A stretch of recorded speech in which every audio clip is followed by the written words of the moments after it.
أنثى وهو مؤمن فلنحيينه حياة طيبة. وقال محمد رسول الله صلى الله تعالى عليه وسلم لا يأكل طعامك إلا تقي ولا تصاحب إلا مؤمنا أو كما قال عليه الصلاة والسلام. میرے محترم عزیز و بزرگ اور دوستو، بڑے ہی قابل احترام میرے دینی بھائیوں، آج کے اس جلسے میں شرکت کر کے انتہائی مسرت اور خوشی ہو رہی ہے کہ شاہ بابا پاتور کی سرزمین پر اتنے علماء اکرام اپنا مبارک وجود رکھتے ہیں اور مکاتب کا سلسلہ گنوں کو بڑھتا ہوا چلا جا رہا ہے کہ کسی زمانے میں اس علاقے میں 20 بچے تھے، اب 120 ہو گئے ہیں. جہاں 120 تھے وہاں 200 اور 300 سے مزید اوپر تعداد چلی جا رہی ہے.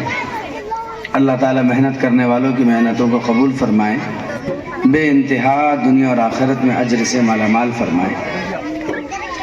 اس جلسے کا خلاصہ جو میں سمجھا ہوں آج، وہ ایک مکالمہ سمجھا ہوں. وہ مکالمہ جو مشتمل تھا کہ بڑا اپنی ذمہ داری کیسے نبھائے، چھوٹے اپنی ذمہ داری کیسے سمجھے، اور گھر کے ماحول کو دینی ماحول سے مرتبط کیسے بنائے. عزیز و بزرگ اور دوستو، مکاتب کا سب سے بڑا مقصد یہی ہے اور اس کا سب سے بڑا فائدہ یہی ہونا چاہیے کہ ہماری آنے والی نسل دیندار بنے اور آنے والی نسلوں کو ہماری اپنی ذات سے ایک ایسی رہنمائی ملے کہ وہ منزل مقصود تک جا پہنچے.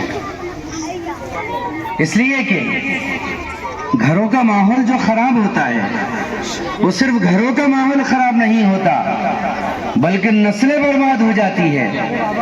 اور ایسی جگہ پر رشتہ داریاں کرنے سے لوگ کترانے لگتے ہیں، ایسی جگہ پر اپنی بیٹیاں دینے سے لوگ کترانے لگتے ہیں.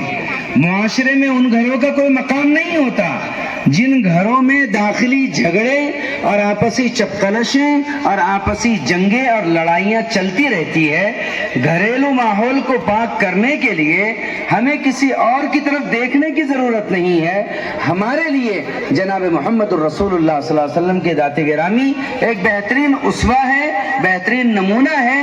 اگر آپ اپنی زندگی کے ایک ایک چیپٹر کو، آپ اگر اپنی زندگی کے ایک ایک پنے کو صحیح کرنا چاہیں، ایک ایک ورق کو صحیح کرنا چاہیں، تو اپنے ان اوراق کو اور پنوں کو جناب محمد الرسول اللہ صلی اللہ علیہ وسلم کی مبارک حیات طیبہ سے نکلنے والے ان احکامات کے تابع کر دیجئے جن احکامات پر چل کر کے صحابہ کامیاب ہو گئے اور مدنی اور مکے معاشرے ہمیشہ کے لیے ساری کائنات کے لیے عملی نمونہ بن گئے.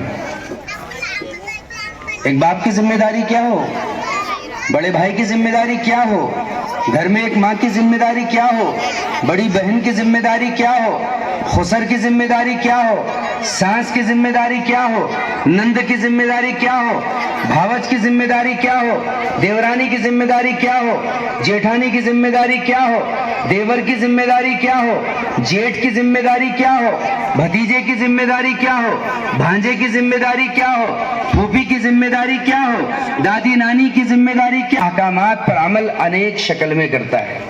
ایک عورت جب کسی کے گھر میں پیدا ہوتی ہے تو وہ بچی ہوتی ہے، جب بڑی ہو کر کے جوان ہو کر اس کا نکاح ہو جاتا ہے وہی کسی کی بیوی ہوتی ہے، اس کی اولاد پیدا ہو جاتی ہے وہ کسی کی ماں بن جاتی ہے، اولاد کی اولاد پیدا ہوتی ہے تو وہ کہیں نانی بن جاتی ہے یا کہیں دادی بن جاتی ہے. اولاد کے نکاح ہو جاتے ہیں، یہی ساس بن جاتی ہے، یہ سسر بن جاتا ہے. ان اولاد کے رشتے ناتے ہوتے ہیں تو وہ اور الگ شکلوں کے اندر تبدیل ہو جاتے ہیں. یہ دیورانی بن جاتی ہے، وہ جیٹھانی بن جاتی ہے، وہ بھاوج بن جاتی ہے. پتہ نہیں کیسے کیسے رشتوں سے گزر کر کے ایک عورت آگے بڑھتی ہے. ایک عورت کبھی اپنے ذات میں یہ نہ سوچے کہ کل قیامت کے دن صرف اس سے بیوی کے حقوق کے بارے میں پوچھا جائے گا. وہ کسی کی بیٹی تھی تو بیٹی ہونے کے ایام جو اس نے گزارے ہیں ان ایام کا محاسبہ بھی اللہ کے پاس ہوگا. جب وہ کسی کی سانس بنی تو سانس ہونے کے احکامات کیا تھے, اسے صحیح گزارے ہیں یا غلط گزارے ہیں, اللہ کے ہاں اس کا بھی محاسبہ ہوگا. وہ کہیں بہو تھی تو بہو کے ایام کیسے گزارے ہیں, اس کا حساب و کتاب بھی اللہ کے پاس ہوگا. وہ کسی کی بیٹی تھی تو بیٹی ہونے کے ایام کیسے گزارے ہیں, وہ بھی اللہ کے پاس گنا جائے گا, دیکھا جائے گا. ہر چیز اللہ کے پاس مکتوب ہے اور وہ محسوب ہو کر کے رہے گی. کوئی عورت یہ نہ سمجھے کہ صرف ایک کامن عورت کا اس سے سوال کیا جائے گا. زندگی کے جس شعبے سے وہ گزر کر کے آگے بڑھی ہے, سارے شعبوں کے بارے میں اس سے سوال کیا جائے گا. ایسے ایک مرد یوں نہ سمجھے کہ مجھ سے صرف اپنی مردانگی کے بارے میں پوچھا جائے گا اور چند ذمہ داریوں کے بارے میں پوچھا جائے گا. ایسا نہیں ہے. اگر کسی کا بیٹا تھا تو باپ کے حقوق ادا کیے یا نہیں کیے, اگر کسی کا باپ تھا تو اولاد کے حقوق ادا کیے یا نہیں کیے, کسی کا بھائی تھا بھائی کے حقوق دیے یا نہیں دیے, اور اگر کسی کا شوہر تھا بیوی کے حقوق دیے یا نہیں دیے. اب اس طریقے سے آپ حقوق بناتے جائیں اور سوالات اس کے اوپر قائم کرتے جائیں. بات موٹی موٹی ہے, اس لیے ہم میں سے ہر ایک مختلف شعبوں میں جیتا ہے. اللہ کے پاس مختلف شعبوں سے منسلک متعلق ہر لمحے کا حساب و کتاب موجود ہے. ہر ایک سے پوچھا جائے گا. کامیاب ترین آدمی وہ ہے جو ہر شعبے سے کامیابی کے ساتھ گزر گیا, اور یہ گزرنا جناب محمد الرسول اللہ صلی اللہ علیہ وسلم کی حیات طیبہ کو اختیار کیے بغیر نہیں آ سکتا. ایک باپ سے ضرور پوچھا جائے گا اس کے بچے کے بگاڑ کا سبب کیا ہوا. علماء اکرام نے لکھا ہے بچے نوجوان ہو جائے تو ان کی شادی کی فکر کرو.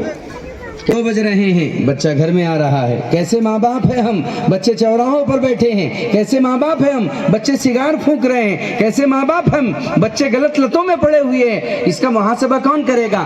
دعوت و تبلیغ والوں پر کوئی فرضیت ہے اس چیز کی؟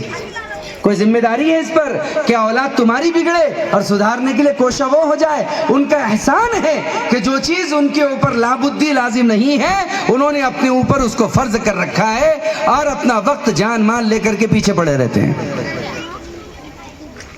ایک باپ سے پوچھا جائے گا اس کے اولاد کے بارے میں, ایک ماں سے پوچھا جائے گا اس کے اولاد کے بارے میں. اس لیے باپ تربیت سے پلہ کبھی بھی نہیں جھاڑ سکتا. اگر آج آپ نے ان بچوں کی تربیت کی تو نتیجہ آپ کو بہت اچھا ملے گا. یہ بچوں کو ذرا ہٹا دیجیے تھوڑا سا, ایک 15 منٹ ایک سوئی کے ساتھ دے دیجیے. میں کچھ کہنا چاہ رہا ہوں. اٹھیے بچے, اٹھ جاؤ بیٹے, ادھر بیٹھو.